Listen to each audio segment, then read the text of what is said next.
नमस्कार मित्रांनो, साई प्रभा या चॅनलमध्ये आपलं स्वागत आहे। मित्रांनो, आपण पाहत आहोत श्रीमद दासबोध। पण त्याआधी मित्रांनो आपण पाहूया श्री समर्थ रामदास स्वामी यांनी दासबोधमध्ये काय निरूपण केलेले आहे। तर मित्रांनो, माघ शुद्ध नवमीला रायगड जिल्ह्यातील तत्कालीन निबिड अरण्यात शिवथरगड येथे दासबोध ग्रंथाची निर्मिती श्री समर्थ रामदास स्वामी यांनी केली। 17व्या शतकात रचलेला दासबोध आजच्या काळातही तेवढाच परिपूर्ण वाटतो। या ग्रंथामध्ये समर्थांनी दैनंदिन आयुष्याशी संबंधित अनेक पैलूंना स्पर्श करत त्याचे विवरण केले आहे। संसार कसा करावा, संसार कसा असावा याचे नेमके ज्ञान समर्थ रामदास स्वामी यांनी दिले। मूर्खांची लक्षणे, नवविद्या भक्ती म्हणजे काय, खरे ज्ञान कोणते, वैराग्य म्हणजे काय, अध्यात्म म्हणजे काय, या नानाविध गोष्टींचा उहापोह दासबोधात करण्यात आलेला आहे। दैनंदिन जीवनाशी संबंधित असणाऱ्या शेकडो विषयाचे विवेचन रामदास स्वामींनी दासबोध ग्रंथात केले आहे। दासबोध हा ग्रंथ एकूण 20 दशकांमध्ये विभागलेला आहे। प्रत्येक दशकात 10 समास आहेत। यातून रामदास स्वामींनी संसारिकांना, साधकांना, निस्पृहांना, विरक्तांना, सर्वसामान्यांना, बालकांना, प्रौढांना, सर्व जाती पंथ धर्माच्या स्त्री पुरुषांना आणि मानवी मनाला उपदेश केलेला आहे। आपल्या आयुष्याला योग्य वळण लागावे आणि रामरायाच्या कृपेने मार्गक्रमण करावे यासाठी अनेक भाविक दासबोधाचे पारायण करतात। तर मित्रांनो, आपणही आपल्या आयुष्याला योग्य वळण लागावे आणि रामरायाच्या कृपेने मार्गक्रमण करावे यासाठी आपणही या ग्रंथराज दासबोधाचे श्रवण करूया। तर पुढील दशक आहे दासबोध दशक पहिला, समास चौथा, सद्गुरु स्तवन।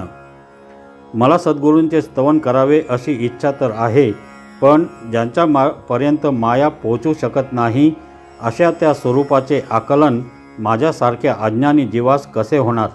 म्हणून सद्गुरूचे वर्णन करताच येत नाही असे म्हणावे लागत आहे। श्रुती ही आत्मविद्येची जननी असून ती सुद्धा नेती मला कळत नाही असे ज्याच्याविषयी म्हणते त्या स्वरूपाचे वर्णन करण्यास माझ्यासारख्या मूर्खाची बुद्धी कशी समर्थ असेल।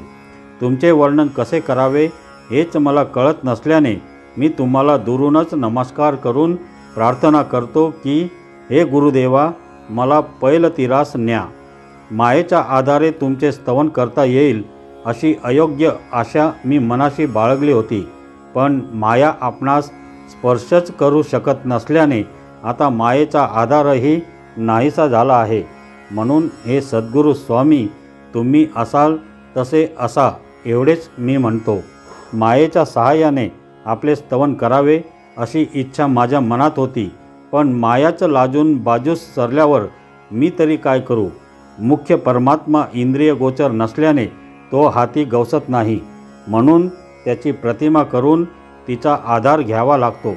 म्हणून आता त्या मायेचा आधार घेऊनच मी सद्गुरूचा महिमा वर्णन करीन। आपल्या मनात जसा भाव असेल त्यास अनुसरूनच ध्यानात मनाने आपल्या इष्टदेवाचे स्मरण करावे लागते।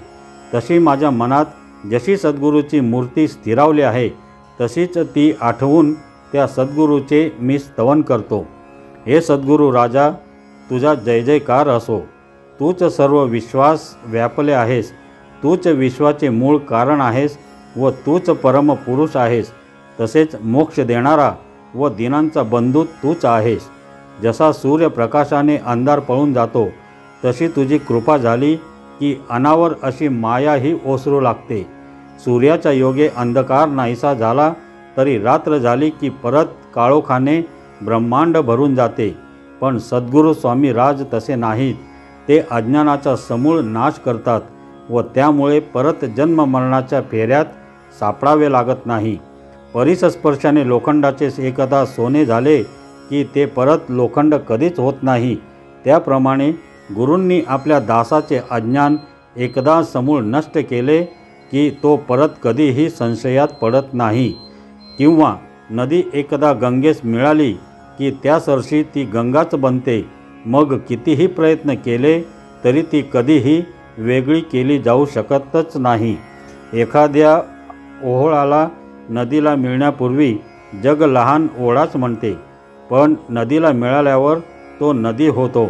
तसा सामान्य साधक सद्गुरू कृपा होण्यापूर्वी कसाही असला तरी सद्गुरू कृपा झाली की तो तत्काळ गुरुच होतो. परीस लोखंडाचे सोने करतो, पण त्या सुवर्णास तो आपले परिसत्व देत नाही. म्हणजे त्या सोन्याच्या स्पर्शाने लोखंडाचे सोने होऊ शकत नाही. पण जो साधक सद्गुरूचा कृपांकित होतो तोही अनेक लोकांचा उद्धार करू शकतो. परिसामुळे सुवर्ण झालेल्या सुवर्णाच्या स्पर्शाने दुसऱ्या लोखंडाचे सोने होऊ शकत नाही. पण सद्गुरू कृपेने शिष्यास मात्र गुरुत्वच प्राप्त होते. म्हणून सद्गुरूंना परिसाची उपमा देणेही योग्य नाही. बरे त्यांना सागराची उपमा द्यावी तर तो तर अत्यंत खारट असतो, म्हणून तीही उपमा योग्य नव्हे. अथवा क्षीरसागराची उपमा द्यावी तर कल्पांतिक क्षीरसागरही नष्ट होतो, म्हणून तीही उपमा देता येत नाही. सद्गुरूंना मेरू पर्वताची उपमा द्यावी तर मेरू पर्वत जड पाषाणाचा व कठोर आणि सद्गुरू तर दीन शरणागताविषयी अत्यंत कोमल अंतकरणाचे असतात, म्हणून तीही उपमा देता येत नाही. बरे सद्गुरूंना गगनाची उपमा द्यावी तर त्याचे रूप गगनाच्याही पलीकडचे निर्गुण आहे, म्हणून गगनाची उपमासुद्धा हीन ठरते. धैर्यशील म्हणून पृथ्वीची उपमा द्यावी तर कल्पांती पृथ्वी ही खचून जाईल, म्हणून तिची उपमा ही अयोग्य ठरते. सद्गुरू परम प्रकाश रूप म्हणून सूर्याची उपमा द्यावी तर त्यालाही मर्यादा आहे, पण सद्गुरूचे सामर्थ्य अमर्याद आहे. ते नित्य परम प्रकाश रूपच आहेत. सद्गुरूंचा प्रकाश चिरंतन टिकणारा असल्याने त्याला सूर्याची उपमा देताच येत नाही. बरे शेषाची उपमा द्यावी तर त्याने स्वतःच पृथ्वीचा भार आपल्या मस्तकावर वाहिला आहे, परंतु श्री गुरु शिष्याचा संसार भार दूर करतात, म्हणून तीही उपमा देता येत नाही. आता जीवनदायी व कोमल म्हणून जलाची उपमा द्यावी तर कालांतराने पाणीही आटून जाते. शिवाय ते चंचल असते, पण सद्गुरू स्वरूप निश्चल असून त्याचा नाश कधीच होत नाही.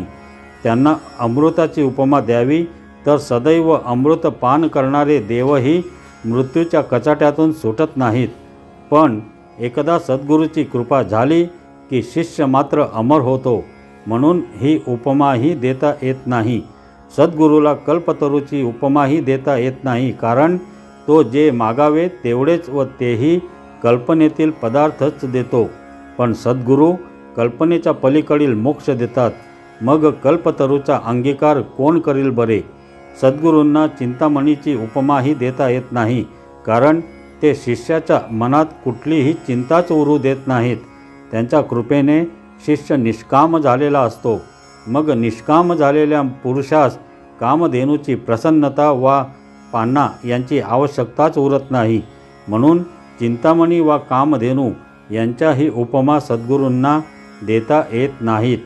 सद्गुरूंना लक्ष्मीवंत म्हणावे तर तेही योग्य नव्हे, कारण लक्ष्मी चंचल असते, नाशिवंत असते. पण सद्गुरूंच्या दारी तर साक्षात मोक्षलक्ष्मी त्यांच्या कृपा कटाक्षाची आशा धरून तिष्ठत असते, म्हणून ही उपमाही देता येत नाही. स्वर्गलोक, इंद्रपद या सर्व गोष्टी नश्वर असून कालांतराने नाश पावतात, पण सद्गुरूची कृपा एकदा झाली की ती कधीही नाश पावत नाही. ब्रह्मा, विष्णू, शिवादी सर्व देव एक कालांतराने नाश पावतात. एक सद्गुरू पदच असे आहे की ते अविनाशी आहे. फार काय सांगावे, ही सर्व सृष्टीच पंचमहाभूतांची असून नाशिवंत आहे. फक्त सद्गुरूचे स्वरूपच शाश्वत अविनाशी आहे. तेव्हा त्याची उठाठेव करण्यातही काही अर्थ नाही. तेव्हा सद्गुरूच्या रूपाचे वर्णन करता येण्यासारखे नाही, हेच माझे वर्णन आहे. जे अंतरीच्या खुणा जाणणारे असतात त्यांनाच त्यांचे खरे स्वरूप कळते. इति श्री दासबोधे गुरुशिष्य संवादे सद्गुरु स्तवन नाम समास चौथा समाप्त। जय जय रघुवीर समर्थ। श्री राम।